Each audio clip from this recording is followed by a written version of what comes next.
That is spider webs. So I haven't driven for a while, and apparently some spiders have decided to move in. Spider-Man. Sometimes they try to go in there and set up shop. Last time it was ants right there, right by the seat, and they're just crawling all over the place. Holy moly. What kind of idiot aims their camera at the sun?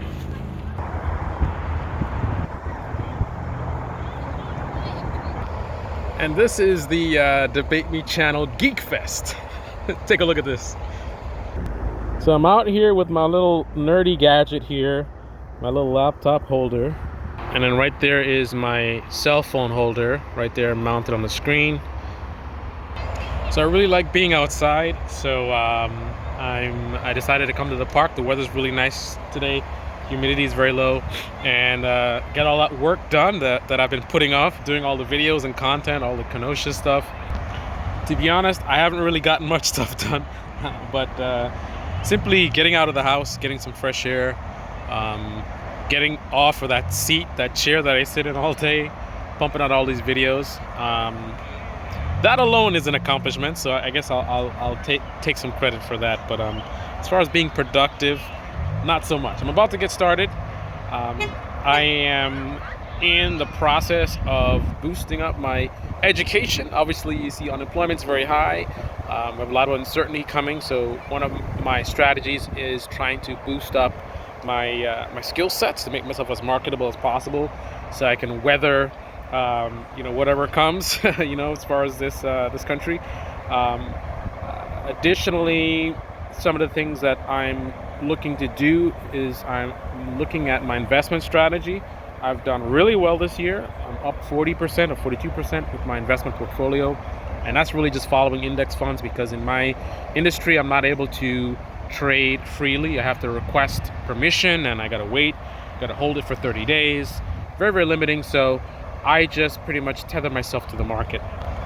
Every 5 to 7 years there's a crash, so pretty much what I do is I wait for the crash, and I will exit the market when it's really high to take my gains, and then I'll wait for the next crash. So last year I knew that something was coming. I mean, it's like clockwork. Every 5 to 7 years we had been going up for too long. The market had been expanding for too long, or the economy. So we were overdue for a crash. So I prepared for it by exiting from the market and then sitting on the sidelines. I did some cryptocurrency stuff, did really well there as well. I jumped out, I think, at 10,000 or something like that, and then it dropped really low after that. And soon as I started seeing the market falling, I started getting ready. I opened up a new account, I think a few weeks before the actual where it bottomed out. Entered my first orders when the price was really, really low, and the more that it went down, the more that I bought. I kept buying, it kept going down, I kept buying, and then as soon as the price started going up, then there came those returns. So I'm right now, I think it went too high, because I think what happens is there's something called momentum trading. So pretty much it's a domino effect. If I buy, and then you buy, and someone else buys, and then other people buy, where other people are seeing the activity of all this buying activity, prices going up, and more people are getting the word of, like, wow, the market's doing really well. You want to be in the front like me, right? I took the sacrifice of closing up my positions when the market was really high, sacrificing potential future gains in anticipation of a crash. So same thing, when the market started going up, you want to be the first one to buy in, because other people are going to jump on. And then what eventually happens is, if you jump on too late, then, because people from the outside, all they see is the prices going up and up and up and up. Hot market, hot market, hot market. They don't realize that because of this domino effect, what will happen is the price will get to where, because it's recovering from a crash, it will get to where it's supposed to be. But then it keeps going, because again, it's a domino effect. People are looking at the performance and they're saying, wow, this is a great time to buy. The market's really hot. It was hot when it started recovering from the crash, but now we're a month in or so. The market's already reached to where it's supposed to be, and now it's going beyond. So, in other words, I'm expecting a correction because I think the market went too high. So I'm thinking of pulling out of the market again. We might actually be looking at a second crash. I'm not sure, but I'm definitely getting a little bit nervous. And hey, 50% returns in a few months or something. I think that's really good.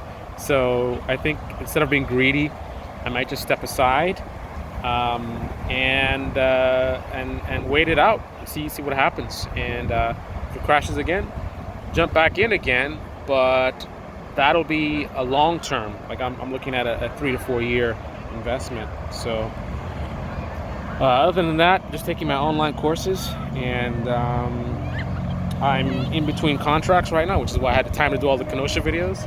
So I'm working on something. It's not official yet, but I might be hearing some official word tomorrow. Really excited about that.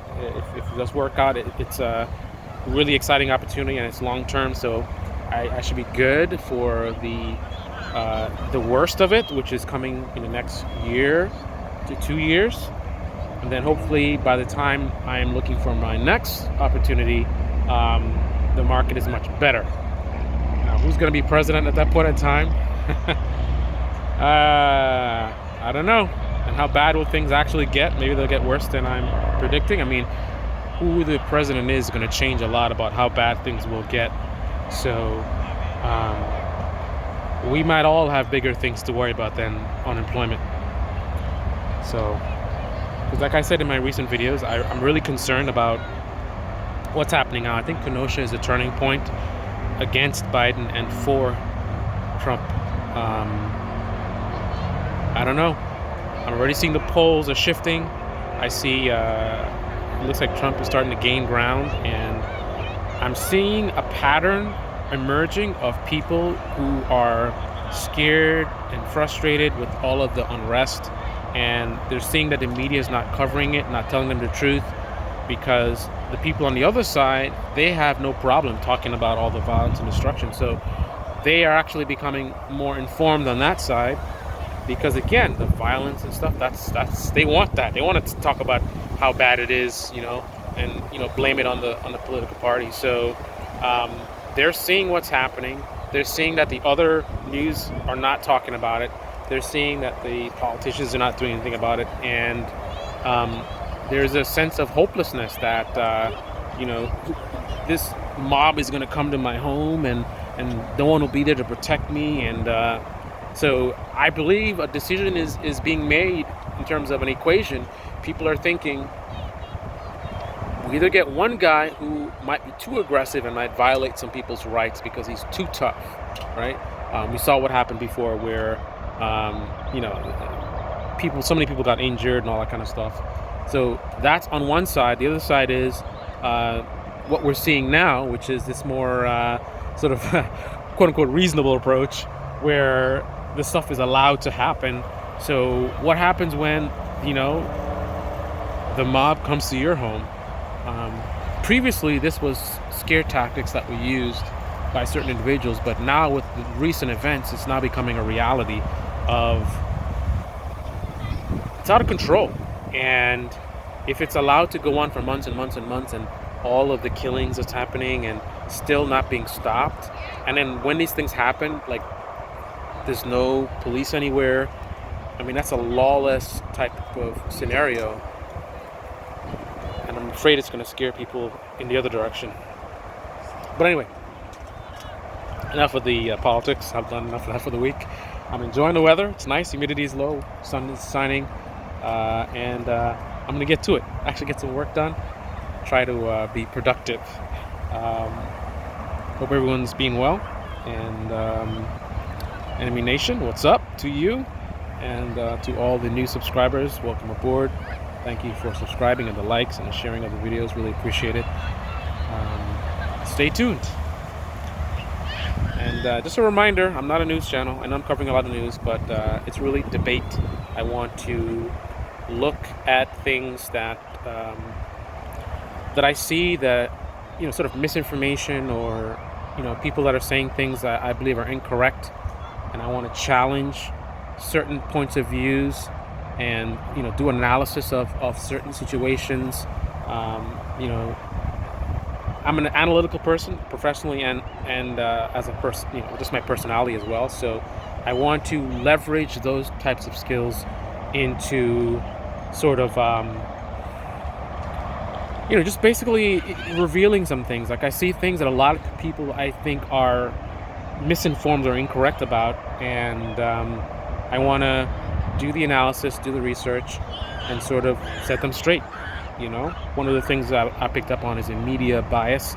So that's been a big theme, and I think I'm going to keep going with that because that's something that I'm very passionate about. And I'm hoping to build a movement that's big enough that will put pressure on them to stop playing these games. Maybe not so much the corporate, but definitely we can definitely push the independent guys to get their acts together. But that's going to take a large movement and a lot of pressure. And ideally, I want to be able to build that momentum to get to the point where people start getting nervous about not covering stories correctly because they know they're going to be called out.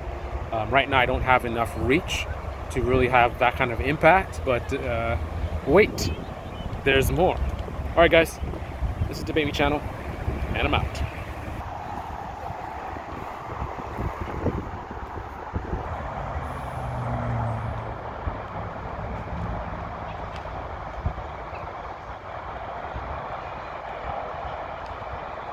So one of those many things on my list that I'm supposed to take care of is this has got a slow leak, and I'm supposed to put it up on the ramps and do the soap water thing and see what's going on, but I've been just too busy making videos. Might need new tires soon as well. Look at that. Is that the same spider that was in my car came out here and built this web right here? Can you guys see that? Look at that. Everywhere I go, there's spiders.